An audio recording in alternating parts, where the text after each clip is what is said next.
नमस्कार मित्रों, आज मैं आपको कहानियों की श्रृंखला में एक कहानी लेकर आया हूँ जो द्वापर युग की है और श्री कृष्ण जी के महाभारत पर आधारित है। वेद व्यास के महाभारत पर उसका कुछ अंश आप मेरे हाथ में देख सकते हैं।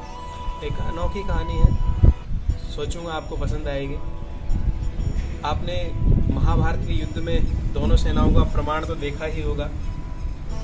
18 अक्षौहिणी सेनाओं का प्रमाण था, जिसमें कौरवों की ओर से 11 अक्षौहिणी सेनाएं और पांडवों की ओर से 7 अक्षौहिणी सेनाएं थी। अब उनमें युद्ध में अनेक भारतवर्ष के आर्यावर्त के राजा वहां शामिल हुए।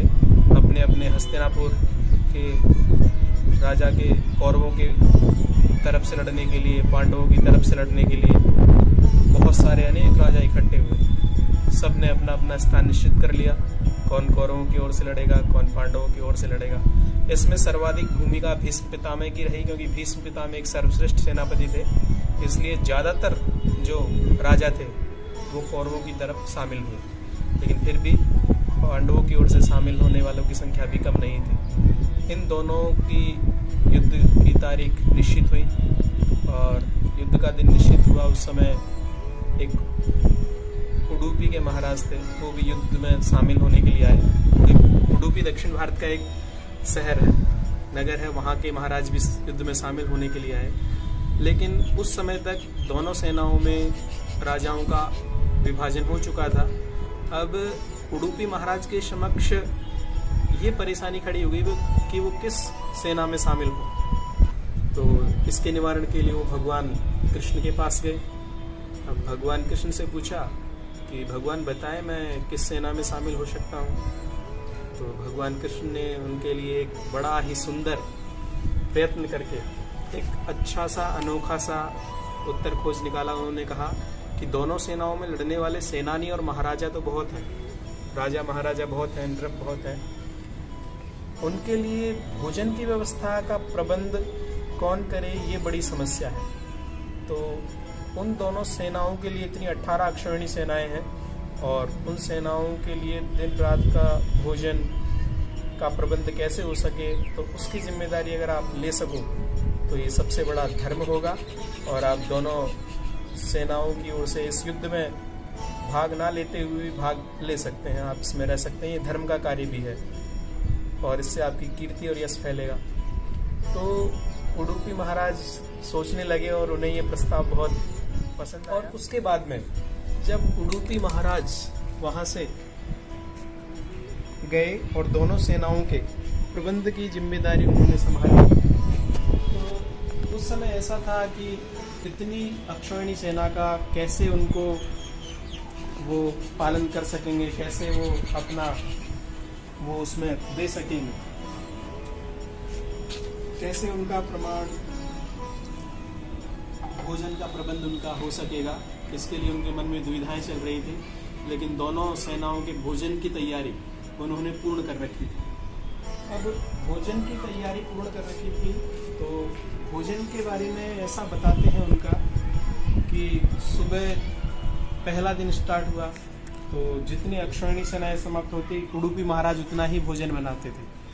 बिल्कुल भी कम नहीं और बिल्कुल भी ज़्यादा नहीं, भोजन का प्रमाण सेम रहता था। अब उस प्रमाण के साथ साथ देखने में ये भी आता है कि उडुपी महाराज जो थे वो कुछ विचार करने लगे कि कैसे इतना प्रबंध में मेंटेनेंस इसका कर सकता हूँ। लेकिन वो दिन रात जितना दिन बीतते गए, 4 दिन बीते, 5 दिन बीते महाभारत के युद्ध के, और वो उतना भोजन बना करके देते रहे। इसी बीच सारी सेनाओं का बराबर 18 दिन तक उन्होंने भोजन का प्रबंध किया और वो बड़े खुश थे।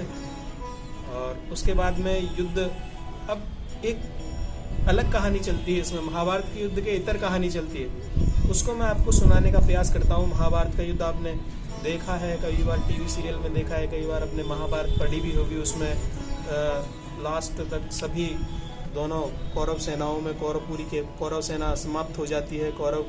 जितने भी कौरव थे वो सब समाप्त हो जाते हैं। जितने भी सेना नायक और बड़े बड़े वीर योद्धा थे वो सब वीर गति को प्राप्त हो जाते हैं। एक धर्म संग्राम होता है जिसको कृष्ण ने धर्म क्षेत्र नाम दिया है। धर्म क्षेत्रे कुरुक्षेत्रे समवेतायुतस्व मामका पांडवास्य किम कुर्वत संजय। तो इस धर्म क्षेत्र में सबका नाश होता है और द्वापर युग का अंत चल रहा होता है। इसका दूसरा पक्ष मैं आपको बताने की कोशिश करता हूँ और इसके बारे में आप सुनिए। अब ये जब महाभारत का युद्ध समाप्त हो गया, उसके बाद में युधिष्ठिर हस्तिनापुर के सम्राट बने, और जब वो आर्यावर्त के सम्राट बने उसके बाद में उडुपी महाराज से युधिष्ठिर ने पूछा कि आपने इतनी 18 अक्षौहिणी सेनाओं का भोजन का प्रबंध कैसे किया, और आपको कैसे मालूम रहता था कि कितने व्यक्ति आज मारे जाएंगे, कितने व्यक्तियों का भोजन कम बनाना है और कितना भोजन बनाना है, ये प्रबंधन आपने कैसे किया, ये आकलन और इतनी गणित आपने कैसे लगाई, इसका विषय में मुझे बताएं। तो उडुपी महाराज ने बड़ा सुंदर उत्तर दिया।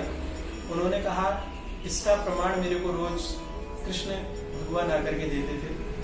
वो जितनी मूंगफली मैं उनको, जब भी वो वहां आते थे मेरे से मिलने, तो मैं उनके सामने मूंगफली से भरा हुआ थाल उनके पास सामने रख देता था। उसमें से वो जितनी मूंगफली खाते थे तो उतने लोग तो युद्ध में मारे जाते थे, और वो जितनी मूंगफली छोड़ जाते थे तो उतनी सेनाएं, उतनी अक्षौहिणी सेना, यानी कि उनके अनुपात के 1000 गुनी अक्षौहिणी सेना जिंदा रहती थी। जैसे अक्षौहिणी सेना में वो 18 अक्षौहिणी सेना थी, तो 18 में से मान लो 3 मूंगफलियां उन्होंने खाई, तो मेरे को पता चल जाता था कि 15 अक्षौहिणी सेनाएं आज जीवित रहेंगी और उनका उतना भोजन मेरे को बनाना है। तो ऐसे करके प्रत्येक दिन कृष्ण भगवान मेरे को ऐसे मूंगफलियों के माध्यम से अक्षौहिणी सेनाओं की वीर गति को प्राप्त होने की जानकारी देते थे। इस प्रकार मैं भोजन का प्रबंध इतने अच्छे प्रकार से कर पाया। तो इस कहानी से आपको एक जानकारी मिली होगी और समझ में आया होगा कि उस समय भी उडुपी महाराज का कितना अच्छा प्रबंधन था। ये भोजन के बारे में बात करी, ऐसी अनेक कहानियां हैं, अथाह सागर है महाभारत का, जो आपको कभी मौका मिला और सुनाने का अवसर मिलेगा। धन्यवाद।